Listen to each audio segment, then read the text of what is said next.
I don't want to do 720. Hey everyone, how's it going? It is I, the real Randy Chavez, coming with my homies Crypto Rain and Doctor of Stuff for the OMI is my homie episode 22. Everyone say hello to Dashi. Hello, Dashi. Commenting, liking, and subscribing is a free way to help support the channel. Non-free ways or Patreon, smashing that super thanks button down below, super chats as well. The rules are we'll talk for whatever, and we'll try to get the comments as we can. If you don't have time for that, it's like I just have a quick comment. You could just do like a $2 super chat. We'll get to it right away, and then we'll go continue on. Gentlemen, today we are going to go over some OMI burns, MCP, do's and don'ts, the wrongs and rights, other stuff continuing to VeVe, and more. How y'all doing today? Good. Yeah, man. I'm doing well. I'm stoked to be with you, gentlemen. Yeah, same. Excited to be here. To break it off, we have Binance, and I think I talked about this with Rain a few days ago. Binance is adding support for fixed rate loans. So most likely it'll start with Bitcoin, maybe ETH, but probably a lot of the top 10. But if you have a certain amount of crypto, Binance will go in and give you maybe 50% loan to value for it. So you don't have to do it at a bank. You could just do it over at Binance itself. Unsure if they'll give you BNB, USDC, USDT, but I'm assuming either of those or maybe all of them. Dangers of this, potentially good things that come of this for your average retail investor. What are you guys thinking? So these are loans where they can borrow against their crypto? Yes. That is a hot stove. And in theory, it's great. Like Michael Saylor made some big bets. He took a low leverage loan against his Bitcoin. Keep in mind, it almost went poorly for him. Why? When you're borrowing against highly volatile assets, you're in a risky position. And in theory, it's like this great idea that, wow, you can borrow against your Bitcoin and buy more Bitcoin. But if you get a strong wick down, you're going to get liquidated. Now, there is a company called Bumper that is doing an innovation that you could then insure your price of your Bitcoin. And therefore, when that is more broadly available, never get liquidated. I like the idea of that. But for now, I've seen a lot of people get their loans liquidated before. And so it's like, it's not bad for Binance. Binance can do that. And they, they're holding the reserves. They can always liquidate those things and make money for Binance. But people that try doing that, it works out really well. If you do it in a bull run and you don't get liquidated, it's a risky position. So I'm just looking this up because it's the first I'd heard of it. But it looks like they're only lending against like USDC and then FDUSD, which is Binance's stablecoin, Okay. which is backed by US dollars. So it's not going to carry the same risk like Rain was talking about with like the volatility, right, of crypto coin. Now, there were some banks for a while that did have a Bitcoin-backed lending product, right? Yeah, I remember.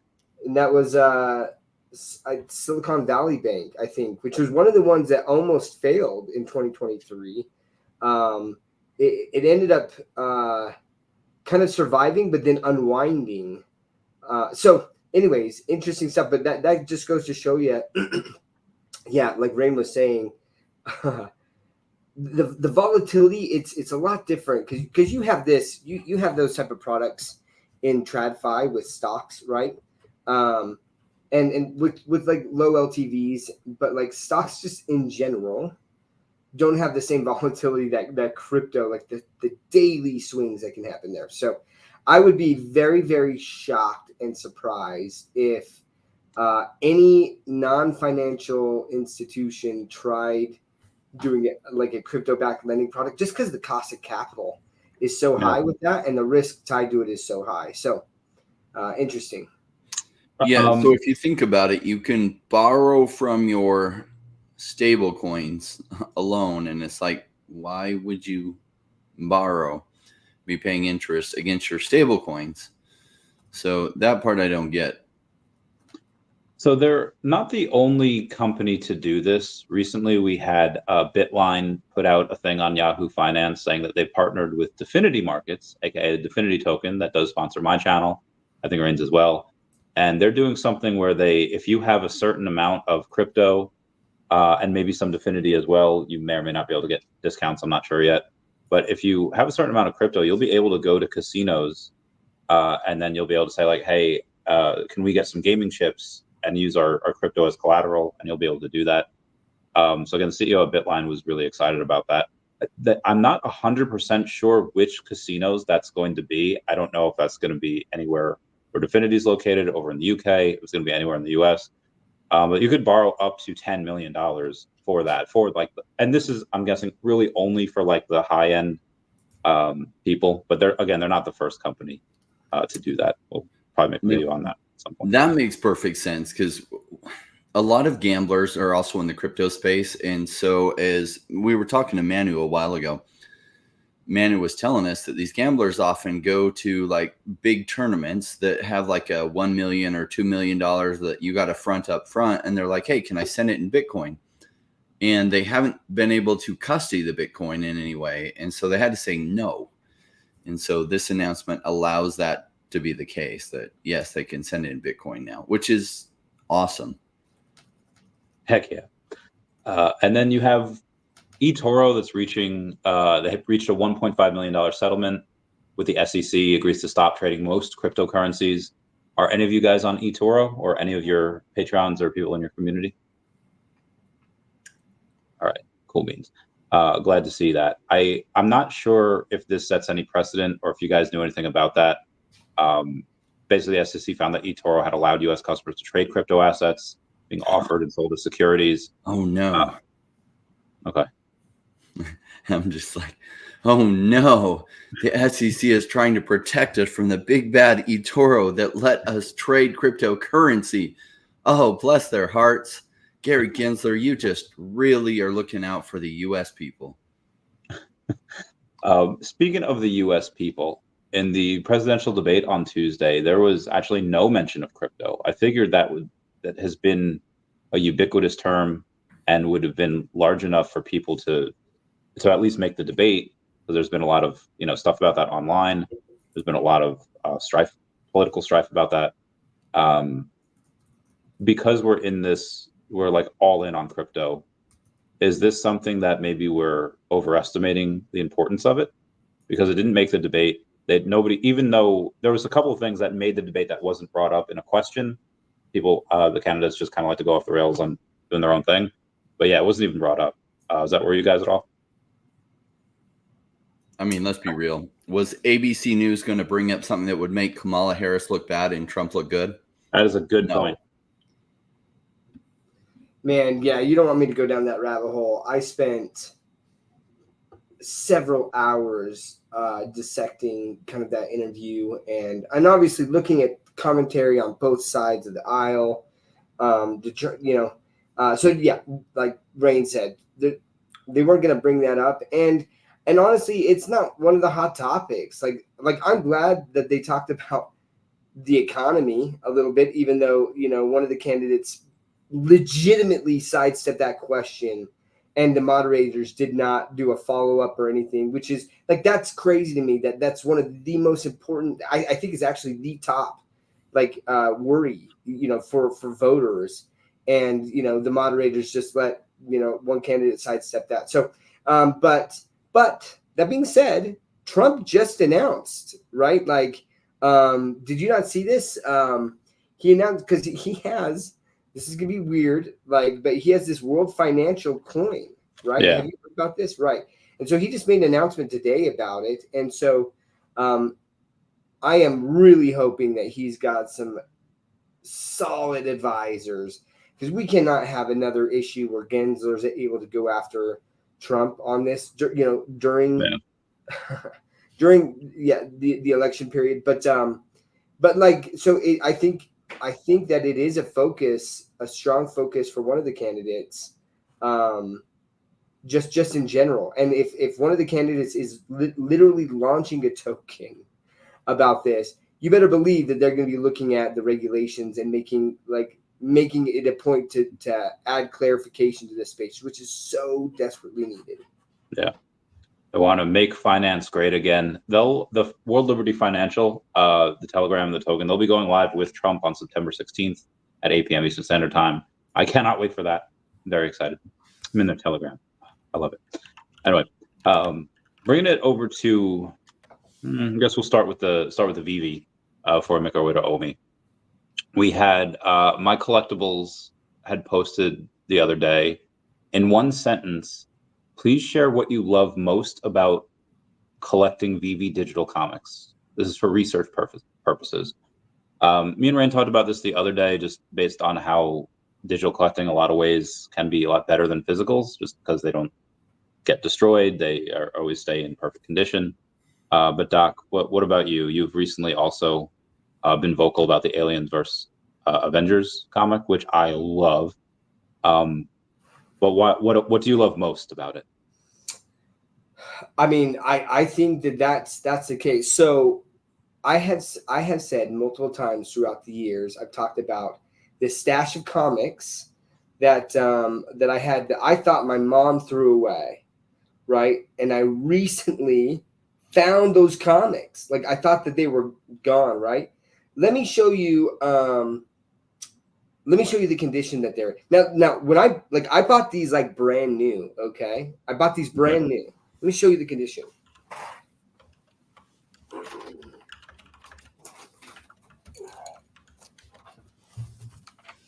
So you got Spider-Man 2099. Cool.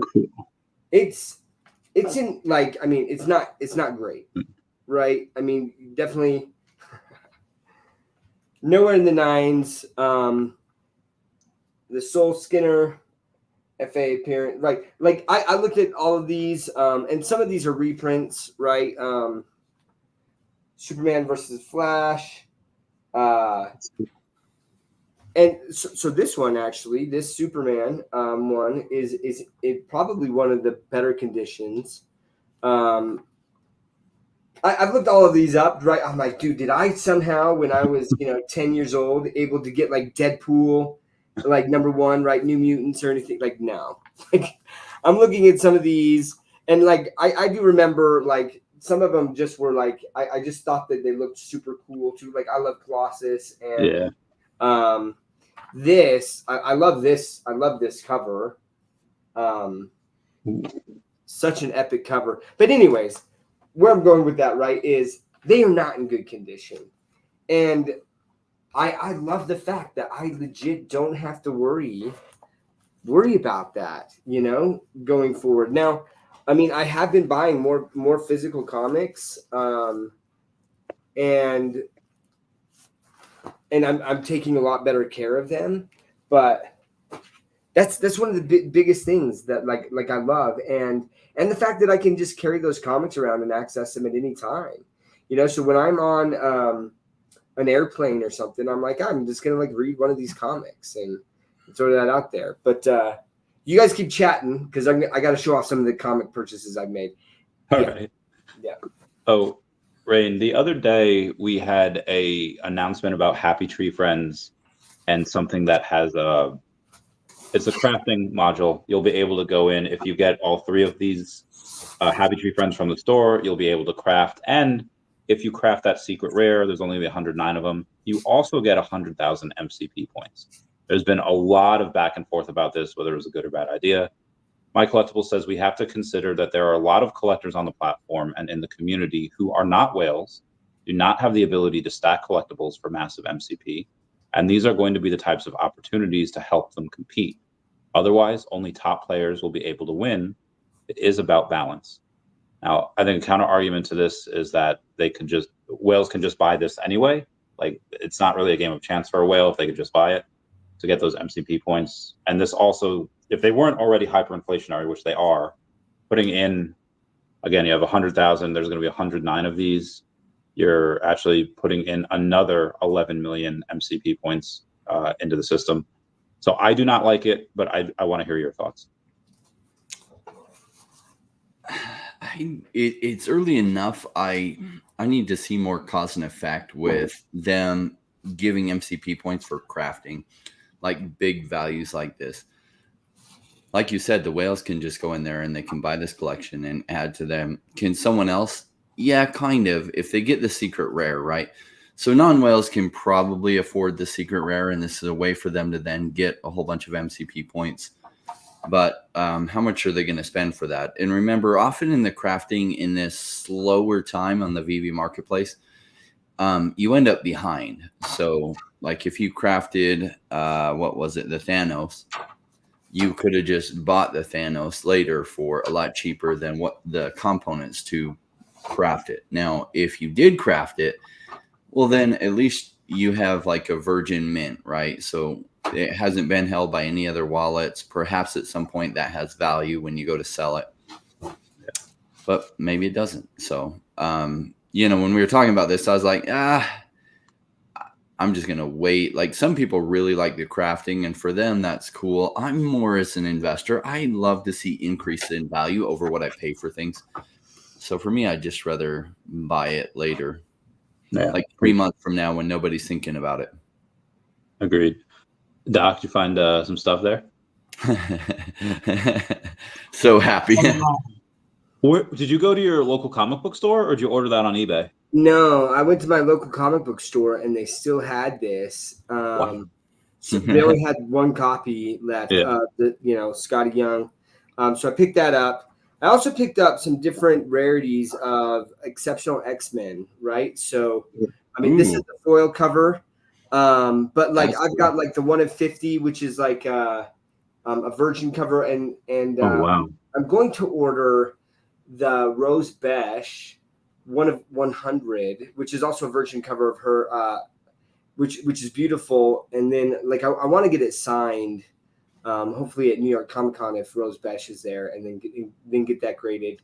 But and then I've got like, I mean, obviously it was interesting. I was talking to the comic book store owner because I've been reading all of the X-Men 97. I love the TV series of it.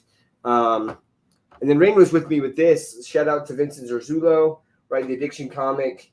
I don't know if you can see this, but they're signed by David and Vincent and David Quinn there. So we've got that Addiction comic. We've also got the red version VeVe cover there. And David, if I didn't say that, he's on that as well.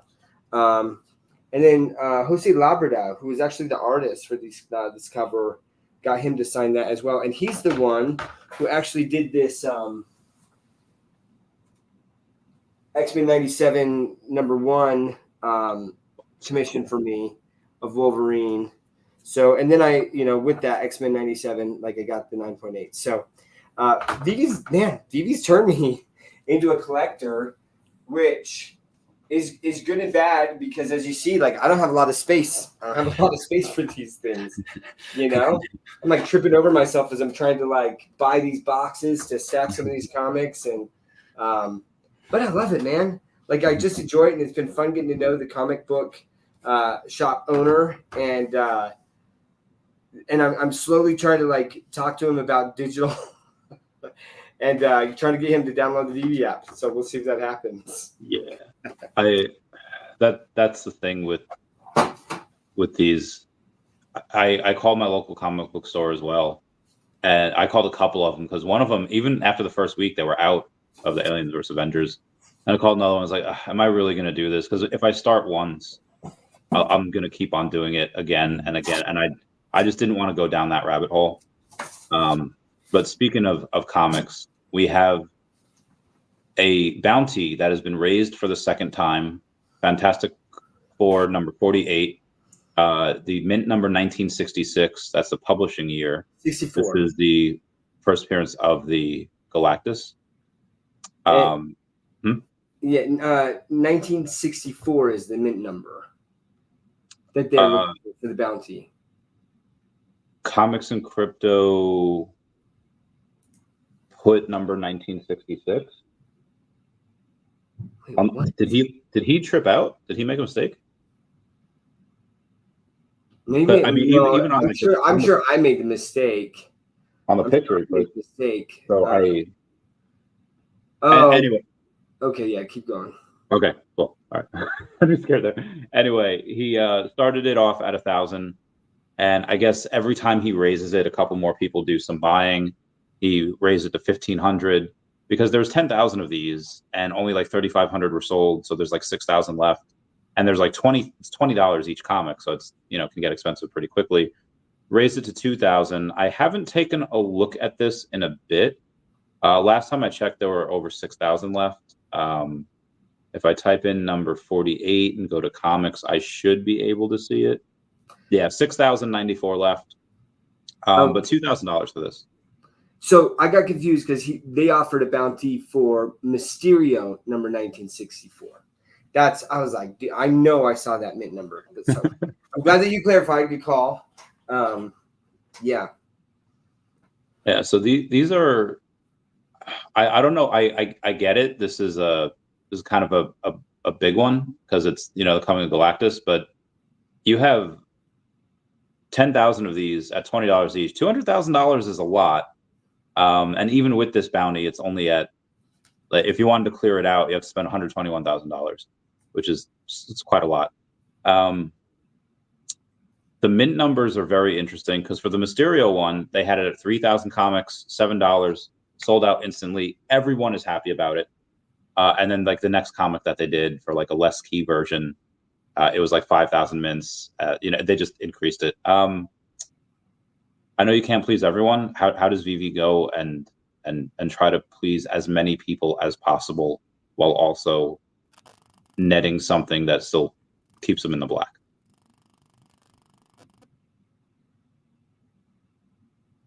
I think it's important. Like, look, when you say keeps them in the black, they were doing a lot of these drops for $6.99, right? So if they were doing those drops like that, I mean, well, granted, they had a lot higher mint numbers when they did that. So, yeah, I guess like it's tough to say, like, without knowing kind of what the break even cost on that is, to then give like an opinion as to where they can work with stuff. I mean, look, we're constantly seeing them try different things, with the MCP points, like with prices and the number of editions, with the rarities that they have, right? And the number of rarities, as they're still trying to navigate this bear market and like, the users who are here and keeping them interested while still trying to sell this out. I mean, $20 for this comic, like that's a lot, Yeah. And especially with 10,000 mints. And I say that's a lot, like,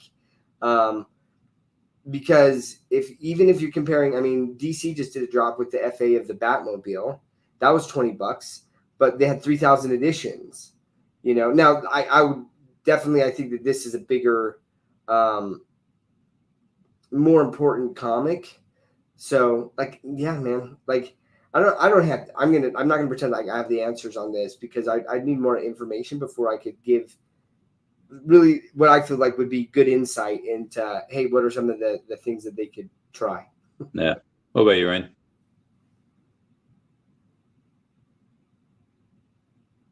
Oh, Rain, you're on mute. Pricing of the comics is interesting, right? So I think they should have both a short-term and long-term view. Like the lower number of mints that they do, it actually increases the sales price of those down the road because they are more scarce. And they do make a percentage every time things change hands. So I think they should err on the side of lower mint numbers. That means less upfront revenue. It's true. Over the long run, I think it means just as much revenue, perhaps even slightly more. If some of the lower mints, they become more popular because there's less of them and they trade hands for a lot more and for a lot more money. So I don't know, like when things are slow, I don't like to see things with so many mints that they sit on the market and sit on the market and sit on the market. There's some advantages to that people can come in and they can still pick it up. Oh, I missed it. And it's, a week later and they can still buy it. And there's some disadvantages to it. I'd prefer them to err on the side of lower mints, but that's just the collector / investor in me. Yeah. I would rather buy it and know that there's a lower number of mints. So in the future, it's far more scarce. Same. So I'm highly biased towards that answer personally. Great. We'll get we'll have one more question, and it'll lead into the 3 billion OMI. We could bring it up now. 3 billion OMI has been burnt.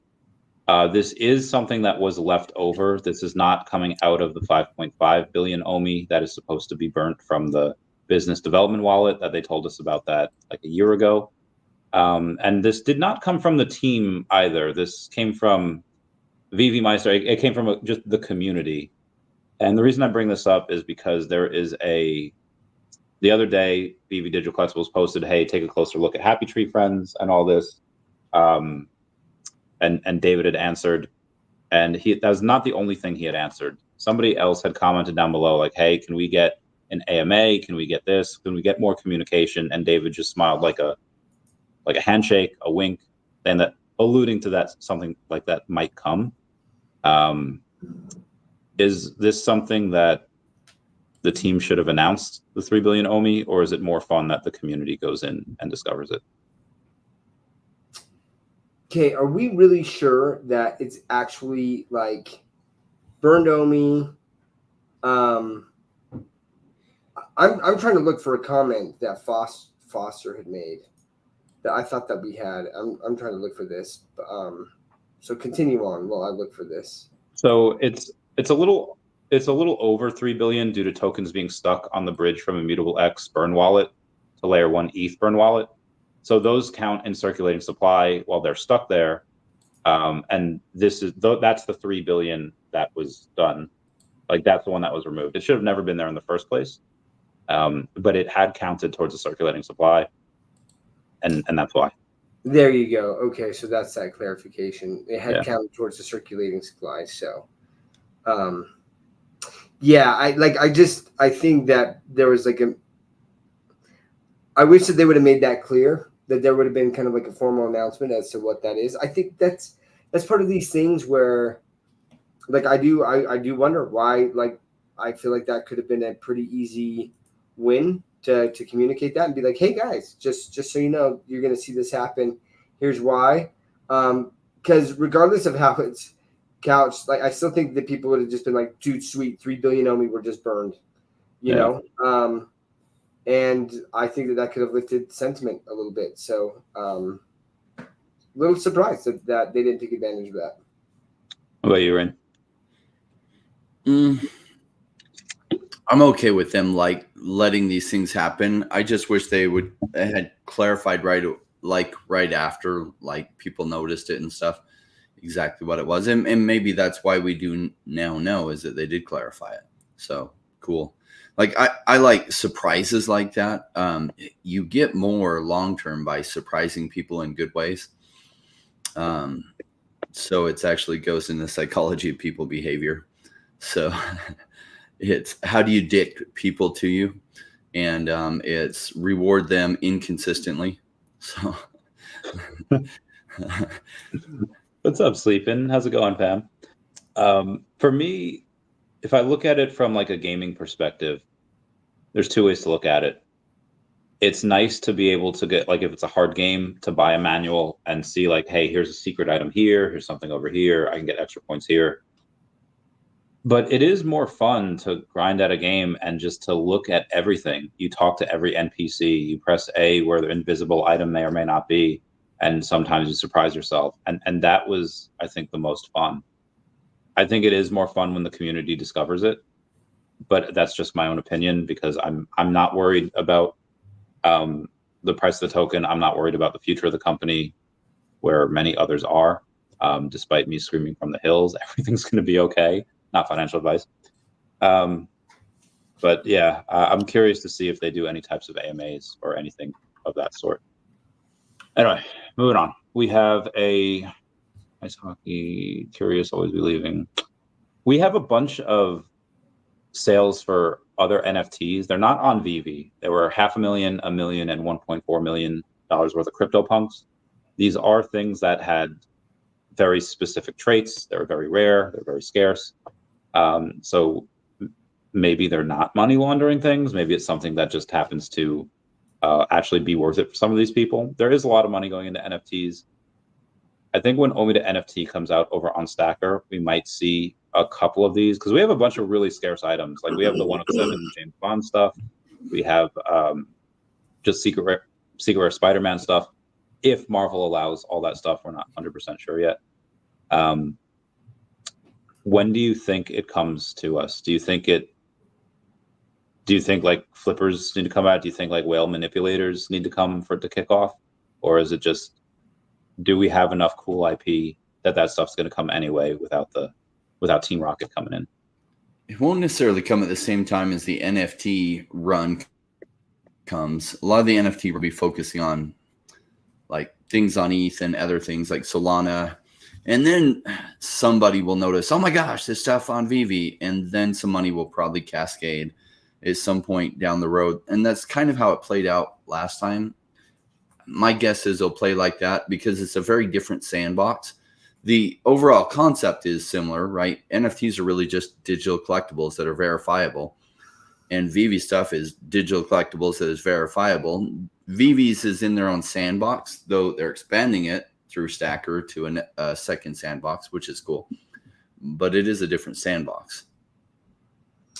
Yeah, I think that there's a couple different ways that we could see potentially like the value of some of VeVe digital collectibles really take off. I mean, if we look back at 2021, one of the reasons I believe that prices got so wild was the amount of liquidity in there, right? And the amount of people there. And so because scarcity, I mean, with supply and demand, right? When you have a scarce item, then the value of that goes up, right? As more and more people want it or are trying to get it, the more people are willing to pay more to be one of the ones who actually get that, right? So how can that demand be driven?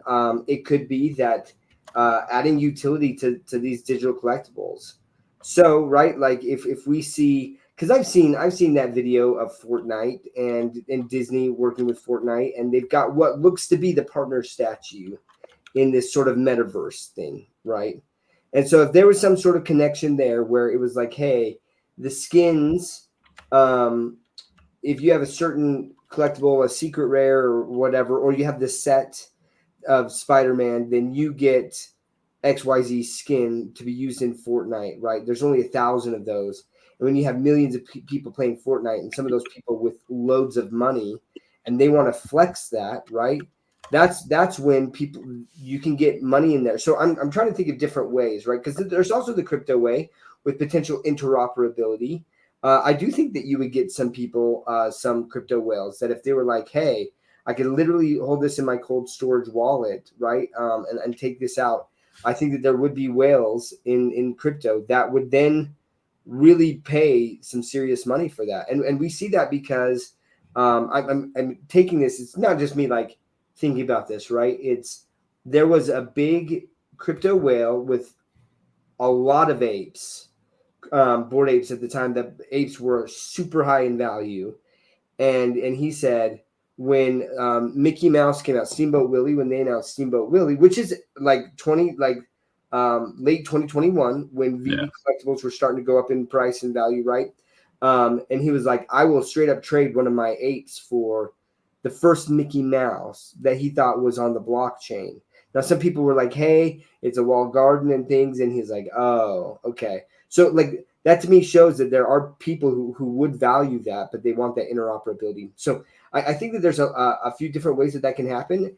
The other one is even just like a metaverse in general that isn't necessarily tied to a Fortnite or something, where if metaverses or gaming comes into play and the technology gets better and cheaper, which I think is coming. Like that's the thing for me is like that's coming, and especially with the advent like increasing AI and its ability to just do things. I think that the improvements in technology are going to get exponentially better and cheaper. And so once that happens, that's where I see real extreme value in digital collectibles, just in general. And then with the IP that VeVe has, some of these collectibles being really, really highly sought after.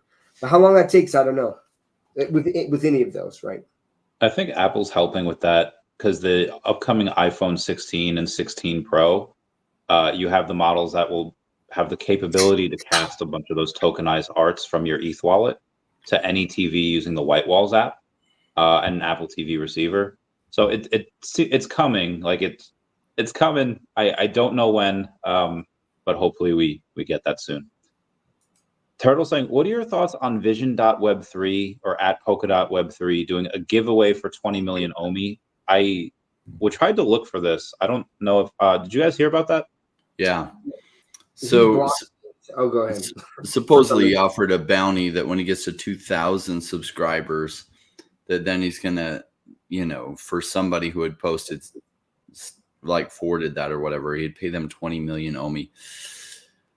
I just have a hard time believing it. 20 million OMI, that's what, like $12,000 or something. Less than that now, like $8,000 in this market. You could pick up 20 million OMI, but to get to 2,000 subscribers, like I'm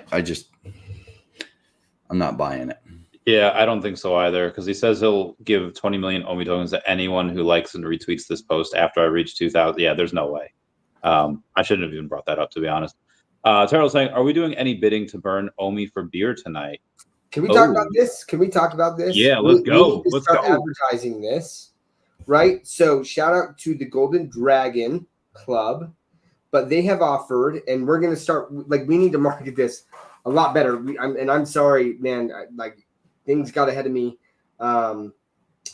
Turtle, but we're going to start advertising this, because what we're going to do is a competition during next week's live stream for a bid of burning the OMI, and the person who bids that they're going to burn the most OMI will get, what are they getting, Turtle? Or should we pull this up? I want to read it verbatim as to how he said this. But he says, as many beers. So Golden Dragon Club, like and I think it's Turtle. I don't know if anyone else in the Golden Dragon Club is associated with this, but Meta Brew, which is a crypto project, right? It's awesome. It was kind of kickstarted with crypto funds, and basically it's this brewery in Europe, but they will ship you this beer anywhere around the world. And so the deal is, whoever bids to burn the most OMI during the live stream and actually does it, you've got to do it, right? We'll get as many beers as fit into a USPS priority mailbox. And by the way, you must be 21 years of age or older. From just said that. But so it's pseudo sponsorship, like we'll call it that. We'll pretend that the Golden Dragon Club is sponsoring us with this. And but it's a giveaway that we're gonna be doing for 6 weeks in a row, guys. Oh, so this is a huge deal. And I love that the community just and especially the Golden Dragon Club, they're constantly trying to offer utility. So look, I purchased it, like, full disclosure, like, I own a Golden Dragon. I purchased it several $100s. Like the price had already gone up from before they started adding all this utility and things. And look, I love it, man. I love being a part of this club, and just Turtle especially constantly is going out and trying to find ways to help to try to burn OMI. So fam, love you guys to be a part of this, and start bidding it for this. It'll be a fun experiment, and it'd just be fun to start seeing some actual OMI burn, apart from what Stacker is doing. So there's 1, 2, 3, 4, 5. Out of the 96 gold dragons that are listed, in order to get that, I think like a couple thousand OMI every month for staking it or listing at 88,000. Out of the 96 that are listed, 1, 2, 3, 4, only 5 of them are actually listed to like sell. The other 91 are listed at 88,000, which is nuts. That's absolutely bananas. Anyway, we're going to start that, you said, on the 18th on the next OMI is My Homie show. 8 p.m. Eastern Standard Time. All right, let's get that bread. I guess speaking of sponsoring and advertising stuff, is there a way to advertise OMI without getting into much trouble or regulatory waters with the SEC? Because I mean, we have like 170,000 in volume today. The price has been going down and staying steady for several months, if not years. How do we go and bring the excitement back without getting into hot water with the SEC? I would love to take a stab at this. Yeah, go. This is my wheelhouse, right? Yeah. So I want to point this out. So there was a comment when I posted kind of the topics that we're going to be talking about, and this one being one of them, right? Like, how can OMI be advertised without Ecomi being concerned about putting a target on their back with the regulators? And one of the comments was basically like, well, and let me do it justice, right? Because I don't want to misquote what they said. Let's see. So, where'd this go? Oh, he said, AWC TV says, what are you talking about? This is an excuse. It's already being done without issue. And one of the fallacies, of this space that is constantly believed is because projects are doing it, it's okay. That must mean that it's okay. And the comparison that I give is basically like, look, speeding is against the law, right? And you can sit there and be like, well, that guy sped and he didn't get pulled over, and that lady sped and she didn't get pulled over. So speeding must not be against the law, right? But at some point, people are going to get caught and they're going to get that ticket. But guess what? Like, the ticket could mean the end of your project. So there's a lot of projects out there that like they're just going, they're going all out, and basically they don't care, because they're going to go there, they're going to talk about value, right, and the token going up, and they're going to do this. And if the SEC targets them, they can just throw up their hands and be like, look, guys, sorry, we tried, but look at the regulators, it's all their fault. Thank you for all your money, and we're out. And then they're just going to start a new project and do it all over again, right? But when you have a project that is truly trying to be here long term and is partnered with serious business, real world businesses out there, they have to be very, very careful. So how can they do this, right? Let's get to the meat of the question now. I truly believe that before they can really start talking about OMI in general, they need to have that utility, which is the OMI to NFT. I think that is such a big part of, once they have OMI to NFT, where I can utilize my OMI on a third-party marketplace and purchase this and burn it, and I can do all of these things. That's when I think that they can feel comfortable enough that they can, if the SEC were to go after them, they would say, we are a utility token and we don't fit in this realm that you're talking about, to where then they can more comfortably talk about this. They're still not going to talk about price, guys, but could they go to conferences and start talking about, hey, we have this token associated with our project in a way that, you can buy our collectibles on this third-party marketplace using Ecomi, and my guess is that there's going to be arbitrage there where you can actually get it for cheaper if you're buying it on Stacker, because there's not that 10% cash out fee. So truly for me, that's when I think that now I'll say this. If OMI to NFT comes out, like that utility comes out, and we do not start seeing Ecomi and David, you talking more about the token, I will start asking why. Because this to me truly is a real legitimate reason. And once that is overcome, I can't think of any other reason why they can't start talking about the token. And I mean, if you want to call it advertising, where they're more free to talk about the token and what the token does. I'll start asking that. I'll be fully transparent, and you guys can clip this and show it to me down the road if you don't if for some reason I'm not doing it. Yeah, same. What about you, Rain? I just really like to see a change in the SEC. The anti-crypto stance really makes it so hard for these companies to operate. And it's ridiculous how they're trying to take securities laws from the 1930s and stretch them to all of crypto, right? Like, they just came out and decided, okay, Bitcoin and ETH, they're not securities, but everything else is. And that's only because they couldn't make ETH a security. They didn't have enough political power. And they're still gumming up everything. Regulators have two options. There's really a third one, but they can get in the way or they can get out of the way.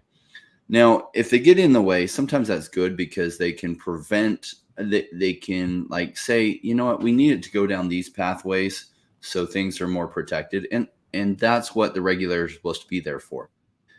It's like giving a person, like instead of having a stoplight where everyone knows, okay, it's red and it doesn't discriminate at all. It's like putting a stop sign in the hand of a crossing guard. And the problem when you do that is then the person can decide to let some people through who are giving political donations to a certain party and stop everyone who is not. And it feels like that describes Gary Gensler really well. I don't want that to be the case, but he was like the CFO for the Hillary Clinton for America campaign.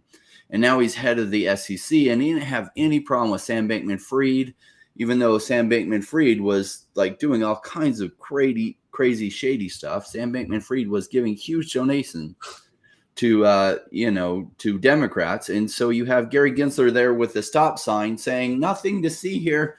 Don't look at like me letting certain people pass go and not anyone else because they're not donating to the right parties. That's what it feels like to me. I hope that's not the case and it just looks shady and isn't. Looks shady though.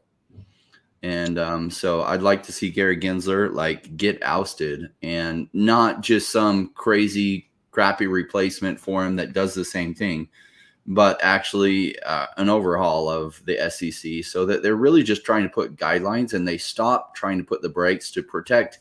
I don't know if it's a banking industry or if they're just trying to make everyone know that they have to donate to a certain political party in order to pass go or whatever their end goal is. But it looks shady. It feels shady. It all feels wrong to me. Preach. I had a couple ideas for VeVe a while back.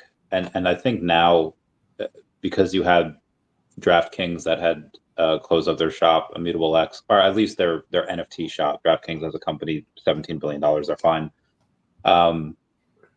You had Immutable X close up their that particular marketplace that they had. Hero, which was like $29 a pack. I think with the buy one get one at their discounted rates, it's like less than $7 a pack now. It's like $6.50. So there are some people that don't look into sales. They don't look at the growth of the company, and they just think NFTs are down, vault's down, crypto's down. What's to stop VeVe from going down as well? And again, if you don't look at the details, okay, that's a fair question. If you look into them, you obviously know that they're grossing millions, if not tens of millions of dollars per year. They could raise capital anytime they want. And I think raising capital, even if it's just like $10 or $20 million, is something that would be like, oh, this company's doing really well. People they lost their minds when Recur had raised like $50 million. Like, oh, they raised 50, that's so much money. And again, look what happened because they couldn't take care of their IP. But I think just that act of getting a certain amount of money, and it's not that they're getting that for nothing. They would have to sell a piece of the company. But a lot of other people, they just think that, oh, they got that for nothing. And I think it's about human psychology at that point. I would say on top of that, influencer marketing, like even if they don't do it themselves, if they just have a contract. I mean, last time they had Crypto R Us, they had Logan Paul, had Ben Armstrong, and it wasn't the company that was touting OMI. It was these guys with a bunch of different followers that were doing it. I mean, that's why Mr. Beast has a successful chocolate bar and a burger joint, is because he has 1 billion followers. I think there's a ton of these things that they could do. That's what Earth 2 did to get really big. If they don't want to do it themselves, just have it 1 or 2 people removed. That's fine. If they don't want to do it themselves or even hire somebody out to do that, hire a company out to do that and then have that company's employee do that. So it's 2 times removed. Again, that's just my ideas. I don't know if they're any good or not, but they seem to have worked in the past. And that's it. Love It says my vault value is going up about 22%. Not sure why. Asked if there's new whales in the house. Potential Human had posted about this the other day as well, saying that despite him having the most amount of MCP points that he's had in forever, his level's actually going down. Not his number level, but his diamond. He was at like diamond 2, now he's at like diamond 4, something like that. Have you guys noticed that as well? Well, so I'm going to give a different perspective on what this could potentially be, because I'm not seeing a big influx of users, to be honest. Now, new whales in the house to where your vault value is going up, maybe like that. That's definitely like one of the scenarios that could be it. But with people getting kicked out of the MCP, the 1% or the master collector, what that potentially means is that the number of active users is going down. So that 1% is smaller. So now you don't fit into that 1%. So you're going to get kicked down to a different rank. With the vault value going up 22%, it could be that one of your collectibles or several of your collectibles that you have, there's been delistings or there's been purchases, and so then the floor is just up on that, right? But like I saw one person who was just like, oh my gosh, like my vault value is at like $99 million because they owned one of the collectibles where like there was only like 2 for sale or something, and both had posted at $99 million. So like it's tough to really truly see what your value is when that happens, when there's some collectibles that you might hold that like just they're not, people aren't listing them, and so if there are lists and they're really high, it's going to affect that vault value there. So just trying to paint a realistic picture as to where we're at, right, in this market. That being said, like I'm buying stuff, right? Like I'm still buying stuff. Like I do believe long term in the vision of digital collectibles, and I love the IP that VeVe continues to get. But I would love to talk about like I don't think that we've gotten to the Steve Jobs quote. Randy, Oh yeah, you know. So can we talk about that? I think that's a good segue. Yeah, to read that, Steve Jobs once says, "You've got to start with customer experience and work backwards to the technology. You can't start with the technology and then try to figure out where to sell it." End quote. I'm not sure if David's really done this. I mean, it's very hard in a new emerging market with a new technology to really do that. Like it has to be done first. There can't be any user experience if the technology doesn't exist. But now the technology's been out for several years, and it seems like they keep posting stuff out. And to their credit, they keep trying new different things with MCP points and drops and all these mechanics. But again, it hasn't seemed to be working.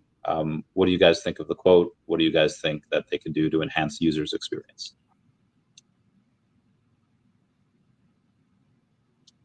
Also, Rain, you're on mute. They've been working on the user experience. I'd love to see what their vision of what they want it to look like is. So I don't have any insight into what's going on with the VeVeverse. And so that might give us some good insight into really what their vision is for what's working like, or what it's going to look like down the road. So I'd say they're doing okay. I mean, we can take our collectibles and put them in augmented reality, which is pretty cool. I'd love to see what their plans are for like virtual reality and other things, or augmented reality glasses and being interoperable, because that is the user experience, right? So what it's going to look like a couple of years down the road from now, I don't know. I imagine they're working on it, and they probably can't share. So for me, I think it's important to keep people engaged in the app, you know? And so when you talk about user experience, I am pretty surprised, and we'll probably see it on Stacker. In fact, I'm sure we're going to see it on Stacker, right? But that we don't have the ability to make offers on people, to communicate with others, like in a private, private chat in the app or something, to say, hey, like you're listed this collectible, and do that. Like we have to go off the app to do those type of things. So once Stacker becomes even more integrated, and like we could see that, but that's part of the user experience that I think is really missing when we're talking about like collecting stuff, right? Like you go to these Comic-Cons and you can buy these, or like you can trade, you can go to eBay, you can make offers on eBay. People have it listed for something. You can go in and be like, look, I'm not going to pay that, but I'll pay this for it. Right. And you can cut deals. And like, I see so many posts where people are like, hey, I'm looking for the person with this mint number, and I'm trying to get a hold of them and I can't. That's really frustrating as part of the user experience. So I feel like there's some low hanging fruit that VeVe could be tackling right now to get that going. Now I say that, but I think that a lot of this is going to actually end up happening on Stacker. But my question is, what if people want to use gems? You know, like you can't do that on VeVe. I don't understand why. So I definitely think that there, like I said, that there's some low-hanging fruit to keep people more engaged in the app and that user experience. Now, that being said, how many people are actually using the VeVe Comics Reader app, right? I mean, like, there are things that they've built out, right? There are things that they have built out that could improve that experience. It is way better to read the comics on the VeVe Comic Reader app than it is, but like, I don't use it as much. Like, you know, I just pull up in the app and I read it there, right? Same. So I want to say, like, here's some ideas that where I think that they could get better, but at the same time, there are some things that they have implemented that people just aren't using, and they're like, well, there's no user experience, they're doing nothing about that, and I'm like, well, are people just not using some of the things that they've brought out there? And that's something to think about as they're trying to put out more things, is what is most wanted by the community? Like, what are the things that the community wants that will keep them engaged? But to Rain's point, honestly, once AR and VR really comes out, because I did those Apple Vision Pro, like I did the test run of those, and they are absolutely incredible. But for $3,000, like, there's just no way, right? Like, I'm not going to pay $3,000 to look at my collectibles. That price has got to come down. But if it gets to like $500, $800, and maybe it's subsidized by like, hey, like you can connect to the internet with it, and so through your telephone company, like they'll help subsidize that. That's when we could see some real big mainstream adoption of those things, and where you can then interact, because that would be another virtual space where I could interact with people. Like, Randy, I could interact with you, right? And I could freaking see your vault and stuff. That would be so fun. Like, I'd look forward to that, right? Like, and I think that there would be a lot of meetups. So the potential is there. I think some of the technology does need to come up, but from the user experience, with Steve Jobs' quote, I do think that there's some things that VeVe could be working on to better the user experience that they're just missing right now. It's something that I think would be fun. I guess I'll answer this question as well. That I don't want to say the user experience does matter, but I think the sentiment trumps that. And if the sentiment was higher, the experience wouldn't matter as much, or it'd be talked about less. If people's vault values were climbing, if people were making money, if the bull market was here, then it wouldn't need to be as fun. It wouldn't need to find this many solutions. People would be having fun just because they're seeing the vault values rise. When Earth 2 came out, the only thing that you could really do was buy these tiles that were on this computer, and it was a 1-to-1 map of Earth. But that was it. You couldn't build anything. You couldn't buy. You could buy and sell tiles. That was it. But everyone was having a blast because they saw, oh, I'm making a little bit of money here, a little bit of money there. And again, you couldn't do anything. Their metaverse still isn't out, but they post teases of it all the time. I think that if they could find a way to just get new users, which again shouldn't be that hard, at least to get their monthly active users up. Again, though, I'm not head of this company. I don't make those decisions. Anyway, something that you mentioned, though, being able to go and interact with people's apps. In Earth 2, they have something called a warring world and a normal world. And in the warring world, you can have stuff happen, and you can be subject and vulnerable to attacks and other things. You can turn it off, and you don't get your land destroyed. You don't get your stuff done, but you don't receive any of the benefits either. I think it would be amazing if VeVe were to be able to sell VeVe branded like spray paint, and then you could go in and like tag other people's vaults, be like Chavez was here, or be like, this is not property of Dr. Stuff, or like Crypto Rain for life. I think some of that would be really fun. The one, you would have to agree to have certain other users do that, because you just have haters go in and be like, Chavez, unalive yourself like every day. And I'm like, that could be funny for the first couple times, but after a while that could get old. So I think something like that, like, again, just being able to show up in other people's vaults and just leave a little message, even if it's only something you could see, I think that'd be fun. Outside of that, we had a bunch of stackers this past week. Expert 44 purchased 517 collectibles. Bezoj Man purchased 654. Mr. MC1 purchasing 1,563 collectibles. Damn. That is wild. He is on a roll. That is wild. Yeah, he's close to 10,000 now. He's got, not as of Sunday, he had 9,733. So he'll be reaching that 10,000. So it's wild that you could have 10,000 collectibles and not be in the top 10 on the top 500. That's insane. I thought that I was doing, because I kind of went ham on several things, right? Like I went for that Marvel 85 and I bought a freaking lot of those and didn't get a secret rare, which I'm still super bummed about. And like I went ham, like I say ham, I think I probably bought like, I don't know, 150 to 200 comics and collectibles, and like didn't show up on anything. Yeah. You know, I was like, because I was like, oh yeah, like this will be cool. No, nothing. And when someone's buying over 1,000, that's why. Yeah.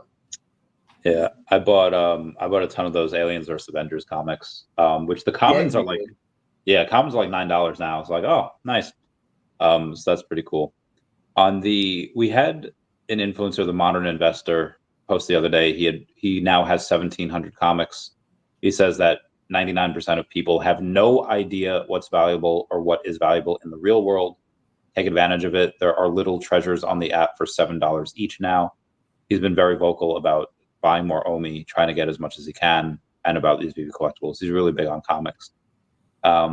He did say he would come on the podcast at some point, but that was like a year ago, and it hasn't happened yet. So we'll see. Something I was interested, I want your guys' opinion on it.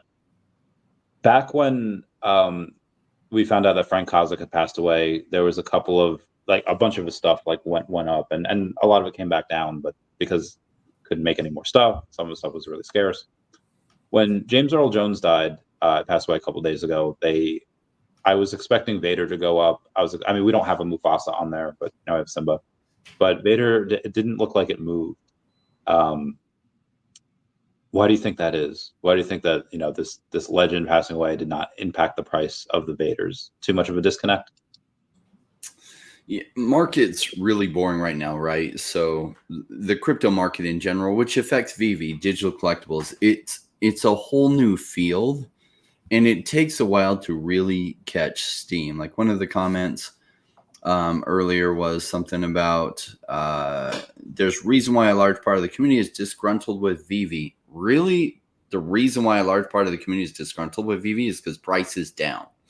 Great. And that's what happens in bear markets. Like if nothing else was different, but all the collectibles were up 50x from here, I'm pretty sure everyone would be like super pumped on the VeVe app and everything's the rosiest they've ever seen. So it's just price is down, and this is what happens in bear markets. It's still early days for this technology, and it's still being built out and implemented, and so like there's not as much utility as we would like yet. Like these are still technology companies. It takes a while to roll this out. Yeah, exactly. Wes says I have 3,000 comics, never read one of them. Like a lot of the people here are speculators. I'm a speculator. I'm buying because I think this idea of digital collectibles is going to be huge. Now, part of me is a collector, but not like a true, like huge collector. I'm more of an investor, and I'm here because it's the early days of massive intellectual property along the lines of digital collectibles, and this is where it's going. And I think that's going to be huge in the future, but it does come in waves. So later on, as price going up in crypto, people will be like, oh, digital collectibles. Oh my gosh, James Earl Jones did Darth Vader and James Earl Jones isn't around. So had that happened in a bull market, absolutely Vader would have pumped. In a bear market, like didn't make a dent. No. Great. Wes also he's the number one owner of Hulk 181. He has a stack of 120 of those. It's just bananas. Now, Wes, I could understand like the older comics that you get. Yeah, those stories are a little outdated. The language is a little outdated. But please read Aliens vs. Avengers. It is so good. Just 10 out of 10 would recommend reading. Hi. We can't hear you, but what up? Wait, what the? Whatever. Yeah, get it. Cowabunga, dude.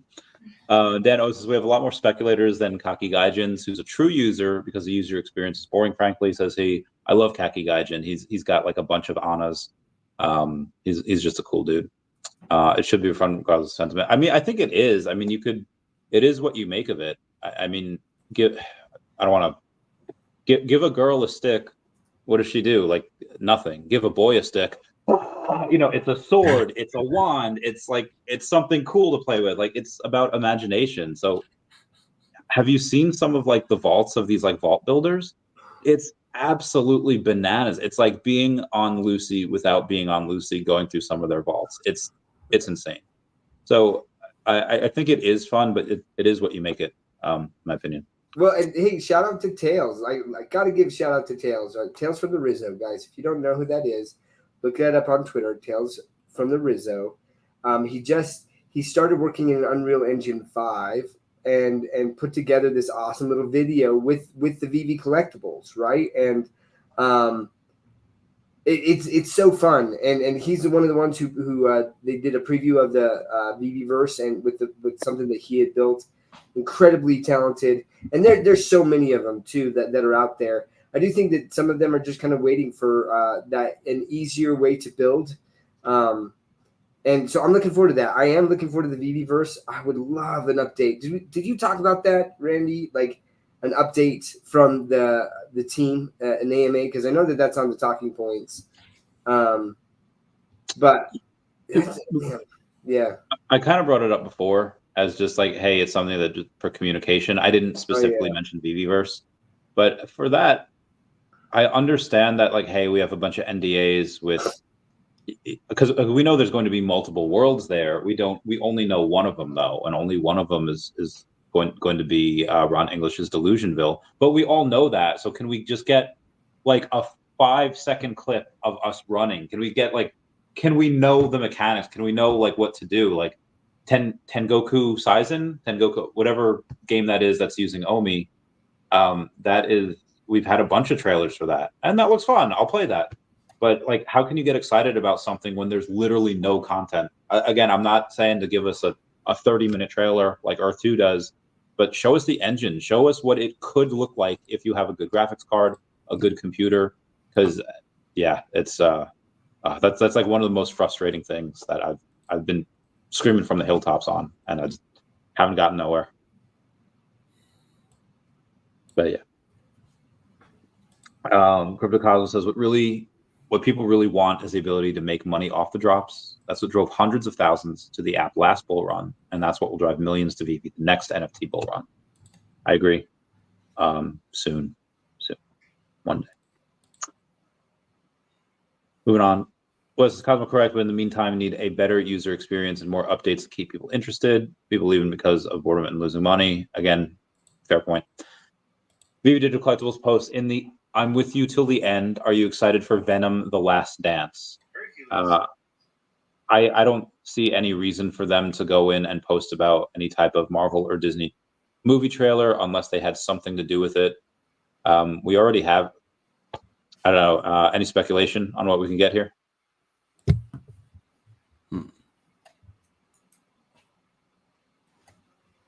And for the movie, it could be a poster. I know posters typically don't do too well, but we already have a Venom statue. The Venom statue is doing pretty well, going for $130.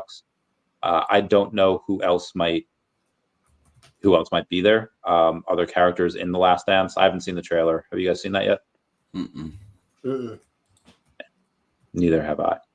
Sleeping Comics says, pick of Null from the Venom trailer. With Venom 3, it's his first appearance. Yes, it is available on VeVe. This is my opinion. He'll have a small cameo. Hopefully leads to an Avengers, MCU, Sony Spider-Man crossover type movie. In the comics, he's a Thanos level bad guy. Do you guys have that over on VeVe? The first appearance of Null? Yeah. Oh, Venom 3, right? Isn't that where he's Venom 3 comic? Yeah, that's the new trailer. Yeah. Did you read that? How was it? I have not read that one. Yeah. I should. I've just recently been getting into reading the comics, and because that's one thing I'm like, to Wes's point, I mean that's what I had basically done.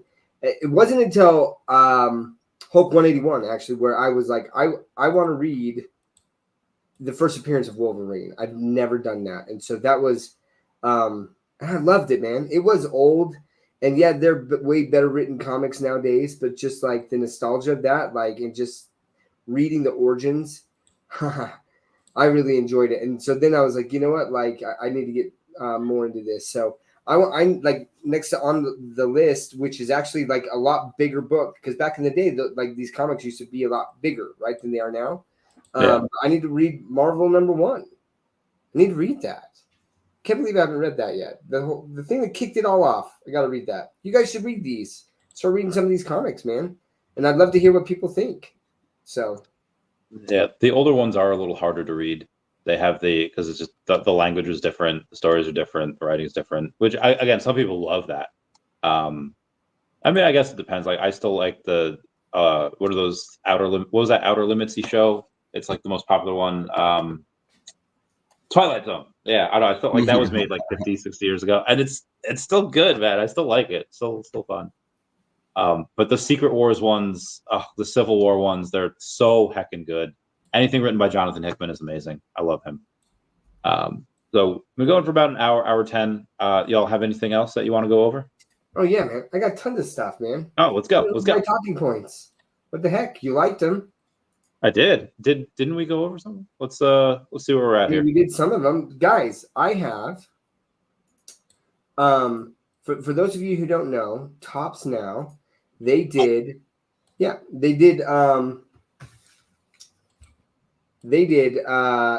this deal with the U.S. men's Olympic basketball team. Okay, and basically you could buy a card for $5, blind box, and with the chance to pull a 1 of 1, which is a signed LeBron, Steph Curry, and Kevin Durant card.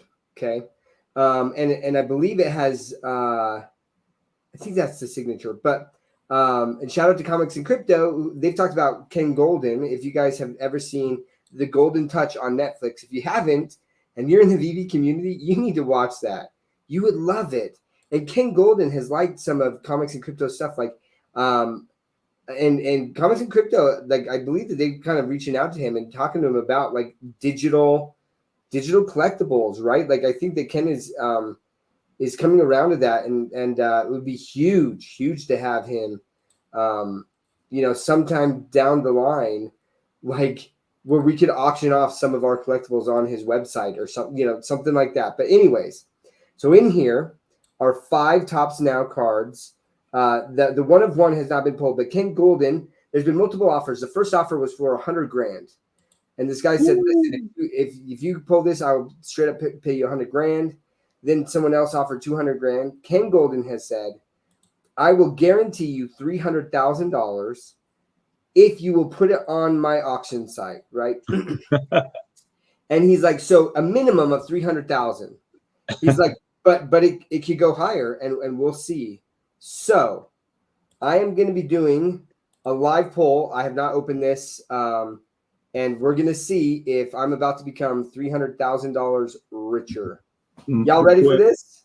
Wait, before you do that, I would shop around and see if any other auction house like Heritage or whatever would be able to do that, because whenever I remember when that Magic the Gathering card was pulled, like that 1 of 1, and like I think Post Malone bought or whatever. So Beckett was doing a bunch of promos for that and like giving it like posting a video of what it would look like as a BGS 10. With like sight unseen, just to try to get it on there. And the person wound up going to like PSA, and they wound up doing it there. But I think a lot of these auction houses and these grading houses are really competing with each other. So I would shop around and see, like, you might be able to get guaranteed more for it. But either way, keep going. Okay. All right. Let's get this bread.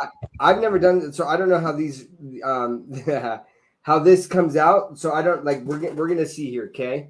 I'm gonna kind of like try to pull this sideways. Okay, so it looks like all 5 cards, and I'm trying to like not. I don't know how this happens. I don't know how, but it looks like all 5 cards are in a case. So let me try to open this here, and you guys are gonna see it, and I'm gonna try to watch in the reaction. I don't even know. I'm gonna show the first card here, and I don't know what side this is on because I want to make sure. Okay, so here is the first card, whatever it is. All right. Okay. Ooh. All right. So not the one of one, but Curry, James, and Durant. So, okay. I don't know, and I think that there's potential for different versions of this. Okay, number 2. It looks like the exact same card. The exact same thing. Yeah, and that and they might all be. They might Are they all going to be that? Ooh. How rare is this card? Guys. Number 3. Yep. Same card? Same one.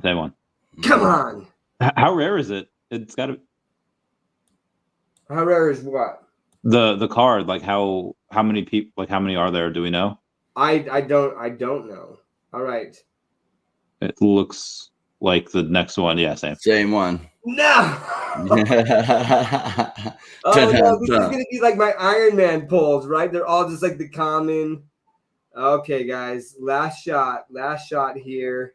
Please, something special. Something Same. The same. They are all the freaking same. Boo to that. Well, sell one, trade one. You got a couple left. yeah, I don't think that I'm going to be able to sell these. Yeah. But no, but like I'll keep one, man. It's so cool. But yeah, big disappointment that I didn't get like any, because I believe that they have like different. I can't remember what they call them, like fractals, or so there's more than just the one-of-ones. You know, there are rarer cards here, but yep, these all are the exact same card. So thanks for nothing, Tops. Maybe you got 5 of the 5 most rare ones. We don't know. No, I'm pretty sure that these are not the rare ones. Oh. But this is a pretty cool card case. So I think I just paid $50 for this really nice card case. Yeah, that's cool. We like the card cases. What else do you have? Yeah. Hold on. Let me hit this up and make sure. Let's see. Oh, did we talk about and to your point, Randy, I'm sorry, we did cover a decent amount of the things that I listed on there, so my bad. But like the stacker launch date of OMI to NFT, did we really cover like when we think that is? Not this week, no. My guess is sometime before the end of the year. We had a commenter user says not until 2025, said that as a matter of factly. I offered to bet $1,000 on that. The person refused, but again, that's my opinion that we get that before 2025, towards the end of the year. I mean, for all I know, it could happen the end of this month. I doubt it. I think they'd like to get through New York Comic Con first and then do all that. But that's my opinion. What do y'all think? I agree that I think it's before the end of the year. And I'm thinking maybe this is being optimistic, but like I think, look, they've definitely been bringing in new beta testers faster than anything we've seen with the VeVe burst, that's for sure. But so if they go at that rate, like I could see where they're like, hey, we've got some high volume there, and we need to like we're ready, because I think that's the biggest thing is they just want this to be a good experience, and so I say November, probably like early to mid-November. So I'm going to say decent month and a half before the end of the year, if not sooner. Preach. What about you, Rain? I think November is a pretty good guess. I think they're just sometimes with software development, like especially since you can transfer people's collectibles with it as well as transfer money, they can always reverse the collectible transfer. I don't know that they can easily reverse the OMI transfer, so they're just being cautious with it, which is smart, right? So like, do I wish it was already done? Yes. Is that realistic? No. When is it going to happen? November is a pretty good guess. Yeah, I'd be fine with that. Do it right before Thanksgiving. Like, all right, this is what I'm doing all weekend. That'd be fun. I think that's a great call though, Rain, on the fact of like they have to make sure that there is nothing wrong with the transfer of OMI when you're purchasing these collectibles, and that it doesn't get stuck in something, or you know what I mean, that it's seamless. That is so crucial because like you said, yeah, you can't reverse those because it's on the blockchain. It's a blockchain transaction. Yeah. So that is a fair point. That anyways, yeah. Great. And then the last thing I think we had on that was the actually no, I think that was it. Did the bounty, we did the stacker date, and I think we did the rest of them. So, Brain, you got anything? Yeah, I like Herb O&B's comment. We don't hear from Herb hardly ever, but Yeah. software development 2 weeks equals times 10. Yeah. It often does work out that way, right? Yeah. All right. Well, if that's it, we're going to say thank you to everyone for being here. We love you all. Obviously, we'll talk off camera for a bit. Everybody say See you, everyone. Bye-bye, Daffy. Peace out, everyone. Hey, wait, hold on. I forgot one more thing. I got to shout out Candy, right? Because Candy sent me this. I ordered a large. I feel like it says large, but I feel like this is a medium, so it's a little snug, if you will. But this is an epic shirt that I won, like in one of their contests. This is actually like a patch that's sewn on this thing. It's high quality. So I won this shirt from Candy, and I promised them that when I got it, I would shout them out. So shout out to you, Candy. I appreciate that, and I love that there's this competition in this space, right? And hopefully, like they continue to push each other, and we just get a better overall experience as different platforms put out different things, and the platforms are constantly competing. So Candy, appreciate all that you guys do in this space. Really, from just the baseball cards to the DC stuff. I love that. Cryptoid, shout out to you too, right? For just continuing to push this space forward. Preach. All right, thanks, guys. Candy Digital. Yeah, Candy Digital. Big A. All right, we'll see y'all. Yeah. Peace out. Yeah.